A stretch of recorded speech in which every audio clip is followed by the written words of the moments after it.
Hey, what's up everyone? My name is Naam. So in today's video, I'm gonna talk about the 5 biggest mistakes that I see when people are on unemployment. So if you haven't received unemployment yet, or you currently are on unemployment right now, watch this video to the very end because these are some common mistakes that I see a lot of people making. So the biggest mistake that I actually see is that people are not actually even applying. So this really doesn't pertain to people who already got approved for unemployment, but I get so many questions every single day, people sliding in my DMs and all this type of stuff like, hey, this is my situation. Will I still be eligible for unemployment? The only way to actually get approved for unemployment is you gotta apply. Even though I could give you my own insight of if you may or may not get approved and just give some insight on your own situation. But the thing is that the final say is your state unemployment offices. If they deem you eligible, then you get unemployment. But if they do not deem you eligible, then all you have to do is file an appeal, or worst case scenario is that you don't qualify. Because the sooner that you apply for unemployment is the sooner that you can get your money. The first week that you apply for unemployment, most states, they typically did not qualify that week, so you would not get paid for this week. But how the CARES Act was written is that you can get paid for that week as well. So there's no 1 week waiting period. So number 2, the second biggest mistake that I see individuals that are on unemployment is that they're not certifying their benefits. There was a news article that was written a few weeks ago how about like 90 to 100,000 applicants in the state of New York, they had their benefits pending just due to the fact that they are not certifying their benefits. I know for the majority of individuals who are on unemployment right now, this is probably their first time ever on unemployment. So this is something you guys got to keep in mind. Either you can certify by mail, by telephone, online, on the website, which is probably the easiest and quickest way, but there are multiple different type of ways that you can certify. So whenever you certify your benefits in a timely manner, that's the quickest way that you can get your money. If you miss some weeks that you did not certify your benefits, it's going to be really hard to try to get retroactive payments for those weeks that you did not certify, just due to the fact that there's some extra steps that you have to do because some states will allow it, but some won't. So the only way that you can go about this is actually try to contact the offices. I know telling you to contact the offices is kind of like a joke right now because it's really difficult to get a real person on the phone, but the possible next course of action is trying to send them an email, possible fax, or even a letter in the mail.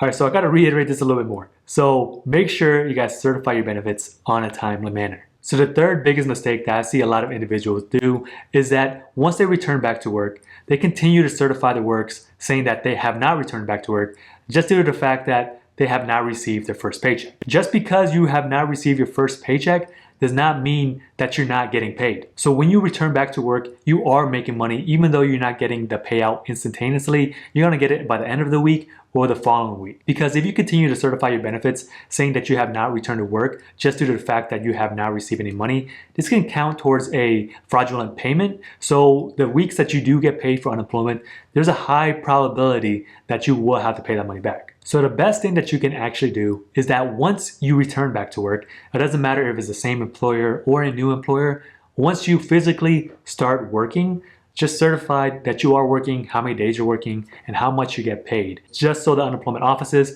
can pay you accordingly, or they can just discontinue benefits altogether. The fourth biggest mistake that I see when people are on unemployment is that if they return back to work, but as a part-time employee, they stop certifying the benefits. You do not have to be a full-time employee to collect unemployment. Depending on what your weekly benefit is, either it is like $450 or $500, if you return back to work as a part-time employee and you only make $300 a week, that difference from $300 to $500, you can still collect that as unemployment. And if you're eligible for state unemployment benefits, for the time being, you will still be eligible for the extra $600 a week. So if you were once a full-time employee, but you return back to work with reduced hours or a part-time employee, you still may be eligible to collect unemployment depending on the days that you work and also how much you get paid. But if you were a part-time employee previously and you went back to part-time, in this case, it's going to be really difficult to continue unemployment just due to the fact that you probably will be making more than your weekly benefit. All right, so the fifth biggest mistake that I see when people are on unemployment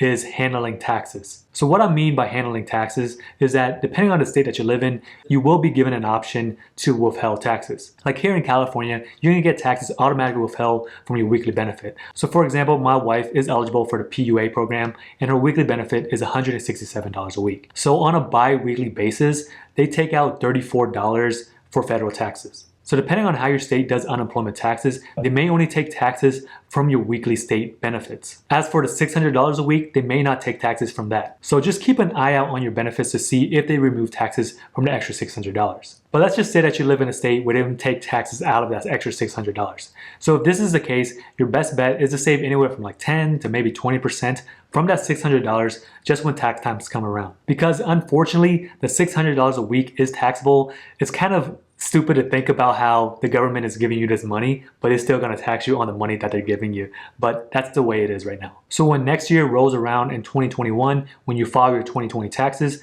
from your unemployment offices, you may receive something in the mail like a 1099-G, which is a tax form for people who are collecting unemployment. So if you are an individual who gets a tax refund every single year, depending on how much you receive, you probably would just get a smaller amount. So for example, you typically receive $1,000 every year on your tax refund. Say, for instance, if you collect the full amount, next year you may just receive $600. On the other hand, if you are an individual who typically breaks even or owes the IRS some money most of the time, your best bet is just to stash aside some money so there's no surprises when tax time comes around. Well, alright guys, so that pretty much does it for me. I wanted to make sure I covered this topic so you guys don't run on any type of problems in the future regarding unemployment. If you haven't already, make sure you give this video a like because that really helps support the channel. And if you want to hang out with me some more, check out my videos over here.